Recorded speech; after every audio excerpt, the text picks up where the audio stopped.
अस्सलाम वालेकुम मजीद भाई, कैसे हैं आप? खैरियत से हैं?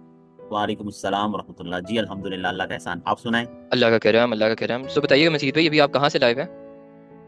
जी अल्हम्दुलिल्लाह। तो जैसे आपको मालूम है कि मेरी पीएचडी चल रही है इंटरनेशनल इस्लामिक यूनिवर्सिटी मलेशिया से। और यहाँ जो फैकल्टी है उसको कुलिया कहते हैं। तो ठीक। हमारी कुलिया का नाम है IRKHS। और फिर उसके बाद डिपार्टमेंट हम कुरान एंड सुन्ना स्टडीज़ के नाम से है। सही। तो उसी में पीएचडी हो रही है अल्हम्दुलिल्लाह। ज़बरदस्त। मजीद भाई, थोड़ा सा बताइएगा कि अभी तक के पूरे प्रोसेस में जब आप मकामात के साथ कनेक्ट हुए, वो कौन से ऐसे एस्पेक्ट थे कि जिन्हें आप हाईलाइट करना चाहते हैं कि ये एस्पेक्ट्स जो थे मकामात की काफ़ी प्रोमिनेंट थे? तो पहले तो मैं ये बताना ज़रूरी समझूंगा कि मैं शायद पहला स्टूडेंट था जो मकामात के साथ टच हुआ। और मैं पहले कर रहा था एमएस यहाँ पर इंटरनेशनल इस्लामिक यूनिवर्सिटी इस्लामाबाद का। तो एमएस कंप्लीट हुआ तो मुफ्ती हसन साहब से जो है रब्ता हुआ मेरा। और फिर पीएचडी के लिए मलेशिया का इंतखाब चूंकि मैंने पहले से किया था। ठीक। तो मुफ्ती साहब ने फिर रहनुमाई की कि कैसे आपने आना है, क्या क्या प्रोसेस होगा जिसके थ्रू से आपने गुजरना है। तो वो सारी चीज़ें इसमें जो मालूमाती पहलू है वो काबिल तारीफ है कि हर चीज़ की में रहनुमाई करना। फिर वहाँ चूंकि मुफ्ती हसन साहब खुद ही उसी यूनिवर्सिटी में होते थे, तो वो खुद जाते थे ऑफिस में, सारी चीज़ों को देखते थे, फिर मुझे बताते थे कि ये प्रोसेस इस तरह करना है और जो है आपका, यहाँ तक कि वो ट्रैक भी करते थे कि कहाँ तक आपका प्रोसेस पहुँचा है। और फिर जब मैं पहुँचा हूँ तो पहले सबसे पहले ये है कि एयरपोर्ट से यूनिवर्सिटी कैसे आना है सारा गाइड उन्होंने किया। फिर वहाँ पहुँचा हूँ तो उन्होंने खुद जो है वो आए मुझे लेने के लिए और अपने कमरे में जो है वो जगह दी। और एक ही दिन के अंदर जो सारा प्रोसेस था, अगर मैं अकेला होता तो वो बहुत मुश्किल काम था, क्योंकि यूनिवर्सिटी बहुत बड़ी है, ऑफिस कई है जिसमें आपने जाना होता है, और प्रोसेस का आपको पता नहीं होता सही तरीके से कि कौन कौन से मरहले से आपने गुजरना है।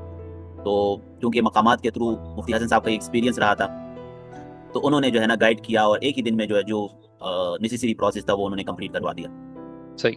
फिर उसके बाद भी जो चले। थोड़ा सा मुझे ये बताइएगा कि जब आप मलेशिया आपने लैंड किया तो उसके बाद यूजुअली होता है कि हम जितना देखते हैं कि आपका और जो आपको भेजने वाली एजेंसी होती है, जो कंपनी होती है, जो कंसल्टेंसी होती है, उसका ताल्लुक ऑलमोस्ट खत्म हो जाता है। So what do you think, क्या सेम चीज़ आपने फील की मकाबात के बारे में जब आप मलेशिया की सरजमीन पे उतरे, या नहीं इट वाज समथिंग डिफरेंट? जी बिल्कुल, ऐसा ही है कि आमतौर पर तो मकाम तक पहुंचाने का नाम जो है ना वो फैसिलिटेट करना होता है, लेकिन मकामात का जो अंदाज है वो अलग है। वो ये है कि ये आपको मकाम के ऊपर रहकर भी फैसिलिटेट करता है। तो हम वहाँ पर अब भी जो है ना, मेरे मतलब ये तीसरा सेमेस्टर चल रहा है, कंप्लीट होने को है, लेकिन अब भी हम वहाँ पर रह रहे हैं। तो मकामात के थ्रू जो स्टूडेंट आए हुए हैं आपस में घुल मिल के रहते हैं, एक दूसरे के साथ अपने प्रॉब्लम शेयर करते हैं।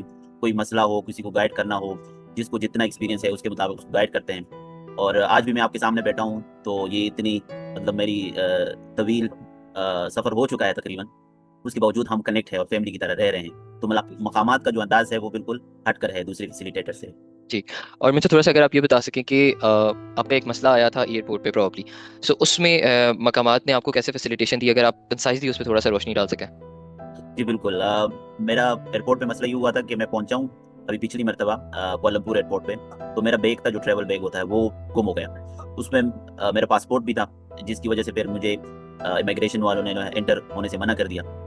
अब उसके बाद क्या करना है क्या नहीं करना, ये चीज़ ऐसी थी जो मेरा पहला एक्सपीरियंस था, मुझे पता ही नहीं था क्या कर कैसे जो है ना इसको अभी झीलना कैसे है।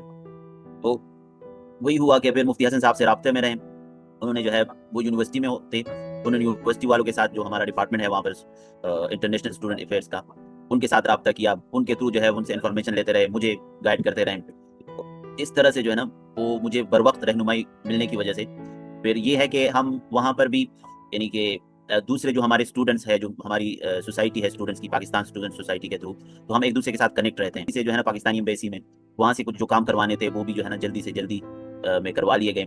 और अगले दिन फिर जो है ना मैं उसकी बरकत से आप कहें कि वापस आ गया, वरना वापसी का जो मसला होता है काफ़ी गंभीर होता है।